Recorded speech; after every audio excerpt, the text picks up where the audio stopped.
Hey guys, कैसे हैं आप सभी। मैं अपने ब्लॉग में आपका हार्दिक स्वागत और अभिनंदन करती हूँ।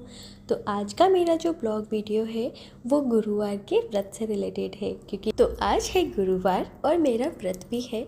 तो मैं आपके साथ अपना पूरा रूटीन मतलब पूजा पाठ, व्रत कथा और आज मैं ना पूजा के बर्तन बहुत ज़्यादा गंदे भी हो गए हैं तो उन्हें क्लीन करूँगी। तो क्लीन नहीं, उसकी डीप क्लीनिंग करूँगी। तो आपके साथ मैं अपना शेयर करने वाली हूँ कुछ सीक्रेट सी रेसिपी, जिससे आप पूजा के बर्तनों को एकदम चमका सकते हैं कांच की तरह। चाहे जितने गंदे बर्तन हो, बस आपके पास 10 मिनट होने चाहिए। तो सबसे पहले सारे काम मैंने फिनिश कर लिए थे, यानी कि किचन की क्लीनिंग कर ली थी, झाड़ू पोछा बर्तन ये सारे काम तो हो चुके हैं। बस डलिया में थोड़े से बर्तन रह गए थे, क्योंकि जो लास्ट वाले बर्तन होते हैं ना उन्हें मैं एकदम से मतलब ड्रॉअर में रखती नहीं हूँ, क्योंकि उनमें पानी बहुत होता है, फिर वो दिक्कत आती है, सब कुछ गीला गीला हो जाता है। जो सूखे बर्तन होते हैं वो भी गीले हो जाते हैं। तो उस वजह से मैं डलिया में लास्ट वाले बर्तन भर के रख देती हूँ। जब वो सूख जाते हैं तो उन्हें उनकी जगह पर सेट कर देती हूँ। तो यहाँ पे मैंने चम्मचों को भी स्टैंड में लगा दिया है, एंड जो नाइफ़ वगैरह है उनको भी मैं स्टैंड में लगा कर रख दूँगी। तो सारा प्लेटफॉर्म एकदम से मैं खाली कर लूँगी। और अभी दूध वाले भैया ने भी बेल बजा दी थी, तो मैं दूध भी ले आई थी। तो साथ ही मैं इसे गर्म करने रख दूँगी, क्योंकि अभी मुझे किचन में ही काम करना है, तो साथ ही साथ दूध भी गर्म हो जाएगा। और हाँ गाइज़, अगर आप भी गुरुवार व्रत करना चाहते हैं या जानना चाहते हैं कि इसमें क्या करते हैं क्या नहीं करते हैं, तो प्लीज़ मेरे ब्लॉग वीडियो को लास्ट तक ज़रूर देखना। यहाँ पर मैं एक सॉल्यूशन तैयार कर रही हूँ। उसके लिए मैंने लिया है सिट्रिक एसिड, इसे मार्केट में साट्री भी बोलते हैं। एंड आधी चम्मच मैंने इसमें नमक ऐड किया है, और मैंने 1 से 1.5 कटोरी पानी लिया है। और ये है मीठा सोडा, यानी कि हम जो खाने का सोडा यूज़ करते हैं ना, वो मैं इसमें 1 चम्मच के करीबन ऐड कर दूँगी। तो बस ये 3 चीज़ें ही हैं। तो साट्री इस बार थोड़े मोटे दाने की आई थी, तो ना उसको थोड़ा गलने में टाइम लगेगा, तो मैं इस तरह चम्मच से गला रही हूँ। वैसे तो जल्दी ही गल जाती है, कुछ सेकंड लगते हैं, मैक्सिमम 1 मिनट समझ लीजिए आप। तो पूजा वाला जो दिन होता है ना, वो थोड़ा सा ना क्या बोलूँ कि मतलब ऐसा लगता है कि हर काम मैं जल्दी जल्दी कर लूँ, ताकि मेरा जो डेली रूटीन वाला काम है ना वो इससे इफ़ेक्ट ना हो। जैसे कि हमें लंच तैयार करना है ना, बच्चे को नहलाना धुलाना, उसको खाना खिलाना। तो बच्चे के काम भी हम ही पे डिपेंड रहते हैं। अगर हम कहीं बिज़ी हो जाए तो फिर बच्चों के खाना पीना भी थोड़ा सा इफ़ेक्ट हो जाता है। तो उस वजह से लगता है कि पूजा का जो भी काम है वो हमें जल्दी जल्दी से फिनिश करना है। तो मेरे पास ज़्यादा टाइम नहीं है, इसीलिए मैं ना वरना हर बार ऐसा होता है कि जब भी मुझे बर्तनों की डीप क्लीनिंग करनी होती है तो मैं सॉल्यूशन तैयार करती हूँ किसी बड़े बर्तन में, और सबको उसमें डिप करके 10 मिनट के लिए 15 मिनट के लिए छोड़ देती हूँ। तो मुझे बहुत ज़्यादा हाथ भी नहीं लगाना होता, वो कम से कम मेहनत में जो है बर्तन एकदम से क्लीन हो जाते हैं। तो यहाँ पे आप देख सकते हैं कि देखो मैंने इसको डाल के रखा तो ज़्यादा टाइम भी नहीं हुआ, मुश्किल से 1 मिनट ही हुआ होगा। और ऑटोमेटिकली जो तांबे की प्लेट है, पीतल की सॉरी, तो वो एकदम से चमक गई है। और ये है तांबे की जो थाली है, इसमें मैं भगवान जी को स्नान कराती हूँ। तो इसमें मैंने सॉल्यूशन को बस डाला ही है और कुछ नहीं किया। और आप देख सकते हैं कि मतलब खुद ही ऑटोमेटिकली कितने अच्छे से चमक गए।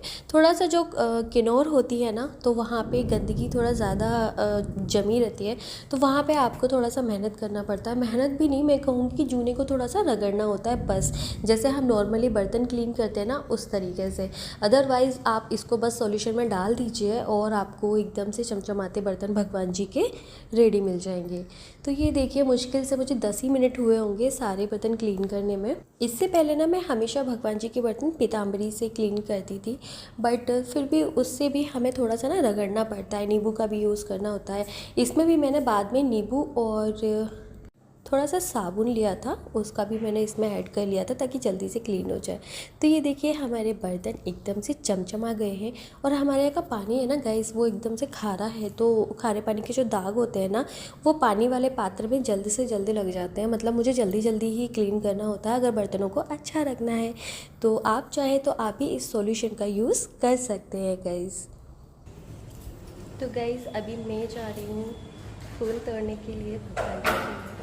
तो आज मैं थोड़ा लेट नीचे उतरी थी, उस वजह से आप देख सकते हैं कि मुझे कितने फूल मिले हैं। यानी कि फूल तो बहुत हैं लेकिन बहुत ऊंचाई पर लगते हैं ना, जैसे कनेर का पेड़ होता है तो बहुत ऊंचा होता है तो नहीं पहुंच पाते एकदम से, और नीचे नीचे जितने भी होते हैं ना वो सुबह 8 बजे तक ना पूरे टूट चुके होते हैं मंदिर में।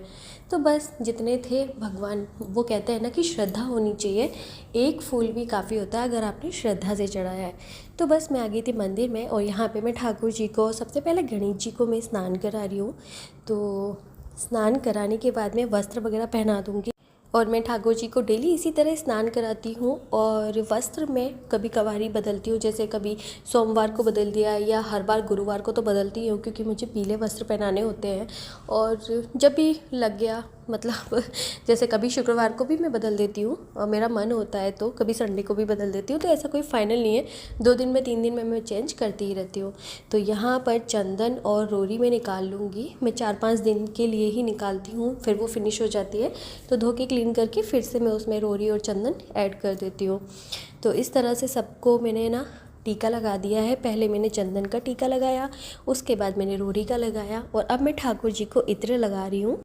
तो आज मैंने सब कुछ पीला पीला किया है, यानी खुद भी पीले वस्त्र पहने हैं, ठाकुर जी को भी पिलाए हैं पीली। कोशिश की थी माला मिल जाए लेकिन वो माला शायद टूट गई थी तो मैंने ना उसको सिरा दिया था पानी में, तो माला तो नहीं थी, मुकुट हाँ मैंने पीले पीले पहना दिए थे ठाकुर जी को।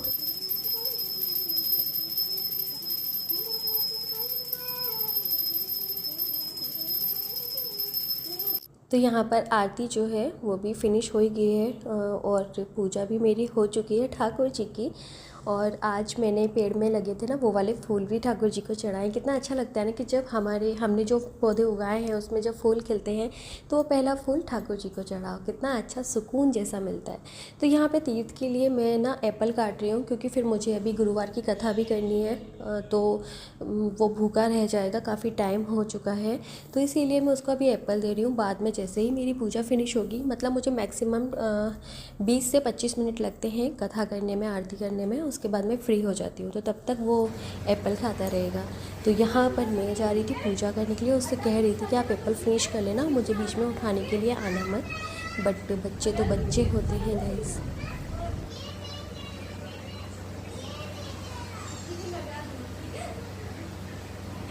तो गाइस मैं आ गई हूँ पूजा करने के लिए। तो गुरुवार के व्रत में क्या है ना कि आप ठाकुर जी की पूजा कीजिए, लेकिन जो कथा होती है ना वो जो है केले के पेड़ के नीचे बैठकर ही कही जाती है। यानी कि आपके आसपास, अगर आपके घर में केले का पेड़ नहीं है तो आपके आसपास अगर मंदिर हो या कहीं पर भी पास में अगर केले का पेड़ हो तो आप वहाँ जाकर भी कथा कर सकते हैं। पर याद रहे कि आपने अगर एक बार किसी केले के पेड़ के यहाँ जाके कथा करी है तो बार बार आपको वहीं जाना है। ऐसा नहीं कि आज यहाँ इस वाले केले के पेड़ पे कर ली तो दूसरी बार कहीं और जाके कर ली, ऐसा नहीं होता है। एक केला ही आप चुन लीजिए कि हाँ ये केले का पेड़ ठीक रहेगा, और हर गुरुवार को आपको उसके नीचे ही बैठकर या उसके पास बैठकर ही पूजा करनी है। तो यहाँ पर जल अर्पित करने के बाद में मैं अभी ज़्यादा जल इसलिए नहीं डाल रही हूँ क्योंकि बारिश का माहौल है, बहुत बारिश हो रही है, तो वैसे ही मिट्टी गीली है काफ़ी, तो इस वजह से। और उसके बाद मैं चंदन रोरी लगा दूँगी। और मिट्टी का दिया लिया है, वैसे मेरे पास पीतल का है बट वो जब घर शिफ्ट किया था ना तो उस वाले घर में रह गया, शायद मिल नहीं रहा था। तो अगर आप मिट्टी का दीपक यूज़ करते हैं तो मिट्टी का तो और भी ज़्यादा अच्छा होता है गाइस, क्योंकि प्योर पवित्र माना जाता है उसे। तो बस शर्त यह है कि अगर आप मिट्टी का दीपक यूज़ कर रहे हैं ना तो उसकी चारों तरफ आप हल्दी लगा लें, यानी ऊपर की जो किनोर होती है ना उसको हल्दी से लेप कर लें उस पर। उसके बाद उसमें घी का दीपक आप जला सकते हैं, तो वो बहुत ज़्यादा मतलब शुद्ध माना गया है। तो अगर मेरे पास पीतल का दीपक होता है तो मैं वो जला लेती हूँ, लेके भी आई थी मैं इसी रीज़न से, क्योंकि गर्मियों में कभी कभार हवा चलती है, भी बारिश के मौसम में हवा चलती है ना तो दीपक काफ़ी बुझता है। तो मैं पीतल का ढक्कन वाला दीपक लेके आई थी बट वो वहीं रह गया, तो इसीलिए अभी मैं मिट्टी वाला दीपक ही यूज़ कर रही हूँ। और गाइस गुरुवार व्रत का इतना अच्छा प्रभाव होता है ना, मतलब मैं जब मेरी शादी नहीं हुई थी, मेरी शादी को भी अभी 6 से 7 साल हो चुके हैं गाइस, और मैं इसे तब से कर रही हूँ जब मेरी शादी नहीं हुई थी, तो मुझे बहुत ज़्यादा फलता है। मैं मतलब सच कहूँ तो मैं मानती नहीं थी कि व्रतों से भी कुछ होता होगा क्या, लेकिन जब मैंने गुरुवार का व्रत किया तो मैंने चमत्कार देखा। और मेरा जितनी भी मेरे साथ शुभ चीज़ें हुई हैं ना, जितनी भी मेरे साथ अच्छी चीज़ें हुई हैं जिनसे मुझे खुशी मिली है, वो गुरुवार को ही हुई हैं। यानी कि मैं आपको क्या ही बताऊँ, बहुत पर्सनल चीज़ें हैं, मैं शेयर नहीं कर सकती हूँ। बट यकीन मानिए गाइस, मेरे साथ जितनी भी अच्छी चीज़ें हुई हैं ना, और अब मैं आपको और क्या बताऊँ, मेरा जो बेटा हुआ है ना वो भी गुरुवार को ही हुआ है। मतलब मेरे साथ जितनी भी अच्छी चीज़ें हुई हैं ना मेरी लाइफ में, जिन्होंने मेरी लाइफ बदल के रख दी, वो गुरुवार को ही हुई है। तो अब मैं कैसे ना मानूँ कि हाँ मुझे गुरुवार का व्रत फलता है, ऐसा कैसे हो सकता है, मतलब, है ना। तो इसीलिए मेरा तो बहुत ज़्यादा श्रद्धा है गुरुवार के व्रत पे। ऐसा नहीं है कि मैं किसी भगवान को मानती नहीं हूँ, सिर्फ विष्णु भगवान को, ऐसा नहीं है। मैं सबको मानती हूँ, मैं भोलेनाथ की भी भक्त हूँ, मैं माता रानी के भी व्रत करती हूँ। बट एक वो होता है ना कि हाँ, जब भी हम प्रॉब्लम में हैं तो हम किसके पास जाएं, तो हाँ, मैं अपने विष्णु भगवान के पास, अपने कान्हा जी के पास ही जाती हूँ। इसलिए मेरी श्रद्धा तो अटूट है। और आज के इस ब्लॉग में गाइस आपको कथा भी सुनने को मिल जाएगी और आरती भी, तो बने रहिएगा लास्ट तक। मना किया करती थी। ये उस समय की बात है जब राजा शिकार खेलने को वन को चले गए थे। महल में सिर्फ रानी और दासी थी। उस समय गुरु बृहस्पति साधु का रूप धारण कर राजा के दरबार में भिक्षा मांगने आए तो साधु ने रानी से भिक्षा मांगी तो वह कहने लगी, हे साधु महाराज, मैं इस दान और पुण्य से तंग आ गई हूँ। इस काम के लिए तो मेरे पतिदेव भी बहुत हैं। आप कुछ ऐसी कृपा करें कि ऐसा धन नष्ट हो जाए तथा मैं आराम से रह सकूँ। साधु का पेश करके बृहस्पति देव ने कहा, हे रानी, तुम अति विचित्र हो। संतान धन से कोई दुखी नहीं होता है, इसे तो सभी चाहते हैं। पापी भी कुछ धन की इच्छा करता है। अगर तुम्हारे पास धन बहुत है तो भूखे मनुष्य को भोजन कराओ, ब्राह्मणों को दान दो, प्याऊ लगवाओ, धर्मशालाएं बनवाओ, कुआं, तालाब, बावड़ी, बाग बगीचे आदि बनवाओ तथा निर्धनों की कुंवारी कन्याओं का विवाह कराओ। साथ ही यज्ञ आदि करो। इस प्रकार के कर्मों से आपके कुल का एवं आपका नाम लोक परलोक में प्रसिद्ध होगा एवं स्वर्ग की प्राप्ति होगी। किंतु वह मूर्ख प्राणी इन सब बातों से खुश नहीं हुई। वह बोली, है साधु महाराज, मुझे ऐसी संपत्ति की भी आवश्यकता नहीं जो मेरे काम ना आए तथा जिसको मैं अन्य लोगों को दान दूं। इसको रखने संभालने में ही मेरा सारा समय नष्ट हुआ। साधु ने रानी को समझाने का बहुत प्रयत्न किया, परंतु रानी अपनी बात पर अड़ी रही। तब साधु ने कहा, हे देवी, यदि तुम्हारी ऐसी इच्छा है तो जैसा मैं तुम्हें बताता हूँ तुम वैसा ही करना। बृहस्पतिवार के दिन घर को गोबर से लीपना, अपने केशों को पीली मिट्टी से धोना, केशों को धोते समय स्नान करना, राजा से कहना कि वह भी हजामत करवाए, भोजन में मांस मदिरा खाना, कपड़े धोबी के यहाँ धुलने डाला। इस तरह 7 बृहस्पतिवार नियंत्रण करने से तुम्हारा सब धन नष्ट हो जाएगा। ऐसा कहकर साधु रूपी बृहस्पति देव अंतर ध्यान हो गए। रानी ने साधु के कहे अनुसार भरण पेट 7 बृहस्पतिवार वैसा ही करने का विचार किया। साधु के बताए अनुसार करते उसे केवल 3 बृहस्पतिवार ही बीते थे कि उसकी समस्त धन संपत्ति नष्ट हो गई। कहे अनुसार ही भरण पेट भोजन के लिए भी दोनों समय परिवार तरसने लगा तथा सांसारिक भोगों से दुखी रहने लगा।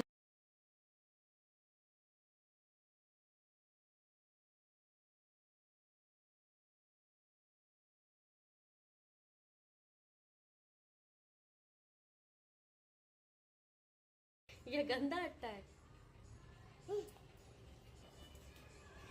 जाओ, मैं आ रही हूँ, बस हो गई मेरी पूजा। जय बृहस्पति देवा, स्वामी जय बृहस्पति देवा, छिन छिन भोग लगाओ, कदली फल मेवा। जय बृहस्पति देवा, तुम पूर्ण परमात्मा, तुम अंतर्या, जगत पिता जगदीश्वर, तुम सबके स्वामी। ओम जय बृहस्पति देवा, चरणामृत निज निर, सब पातक हरता, सकल मनोरथ दायक, कृपा करो भरता। ओम जय बृहस्पति देवा, तन मन धन अर्पण कर, जो जन शरण पड़े, प्रभु प्रकट तब हो कर, आकर द्वार खड़े। ओम जय बृहस्पति देव, दीन दयाल दयानिधि, भक्तन हितकारी, स्वामी भक्तन हितकारी, पाप दोष सब हरता, भव बंधन हारी। ओम जय बृहस्पति देवा, सकल मनोरथ दायक, सब संशय हारी, विषय विकार मिटाओ, संतन सुखकार। ओम जय बृहस्पति देवा, जो कोई आरती प्रेम सहित गावे, ज्येष्ठानंद कंद सो निश्चय फल पावे। ओम जय बृहस्पति देवा, जय बोलो विष्णु भगवान की जय, जय बोलो बृहस्पति भगवान की जय।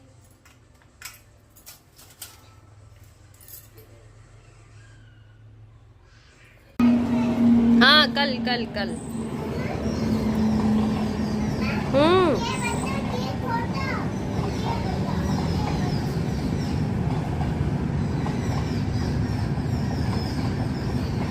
तो फाइनली गाइस, ट्रेन भी जा चुकी है। मैंने सोचा पहले ट्रेन को निकल जाने दूँ, फिर मैं आपसे बात करूँ। तो फाइनली पूजा पाठ फिनिश हो चुका है और इसके बाद अभी मुझे लंच भी बनाना है। वैसे भी मैं काफ़ी लेट हो गई हूँ क्योंकि बृहस्पतिवार की कथा भी की थी आज, काफ़ी ज़्यादा हार्ड वर्क हो गया था तो इसलिए थोड़ा सा लेट हो गया था। बट कोई ना, मैं वैसे भी 11:30 के बाद ही खाना बनाना स्टार्ट करती हूँ। तो आज 12 बज चुके हैं मेरे हस्बैंड अभी 1 बजे आएंगे, तो मेरे पास काफ़ी टाइम है, 1 घंटा बहुत है मेरे लिए, तो इसलिए मैं बट आपके साथ में मैं लंच रूटीन आज शेयर नहीं कर रही हूँ, क्योंकि फिर मेरा ब्लॉग जो है वो बहुत ज़्यादा लंबा हो जाएगा। तो बस अगर आपको मेरे ब्लॉग वीडियो अच्छे लगते हैं, मेरी रेसिपीज़ एंड मेरी पूजा पाठ, मेरा रूटीन, ये सारे जो ब्लॉग्स हैं, एंड मैं कभी कभी एस्थेटिक ब्लॉग भी डाल देती हूँ, तो ये सब चीज़ें। एंड हाँ, ज़्यादा से ज़्यादा मैं ट्रैवलिंग ब्लॉग डालती हूँ। अभी बारिश का मौसम है तो हम लोग कहीं जा नहीं रहे हैं, क्योंकि हर जगह बाढ़ आया हुआ है, तो उस वजह से ना हम लोग अभी कहीं ट्रैवल नहीं कर रहे हैं। बट जैसे ही मौसम अच्छा होगा तो हमारे ट्रैवलिंग ब्लॉग आपको ज़्यादा देखने के लिए मिल सकते हैं, तो बने रहिएगा मेरे चैनल में। तो हाँ गाइस, अगर आप मेरे चैनल पर नए हैं तो सबसे पहले सब्सक्राइब कीजिएगा, बेल आइकन पर क्लिक करना, जिससे मेरे आने वाले वीडियोस आप तक आसानी से पहुंच जाए। और अगर आप मेरे पहले से फॉलोवर हैं, पहले से सब्सक्राइबर हैं, तब तो आपको कुछ नहीं करना, सिर्फ और सिर्फ आपको मेरे वीडियो को लाइक करना है, प्यारा सा कमेंट छोड़ देना है, जिससे मुझे काफ़ी मोटिवेशन मिलता है, एंड मुझे अच्छा भी लगता है कि चलो मेरे ब्लॉग किसी को पसंद आ रहे हैं या किसी के काम के हैं। तो मिलते हैं ऐसे ही किसी और दिन किसी और प्यारे से ब्लॉग के साथ। तब तक के लिए बाय बाय।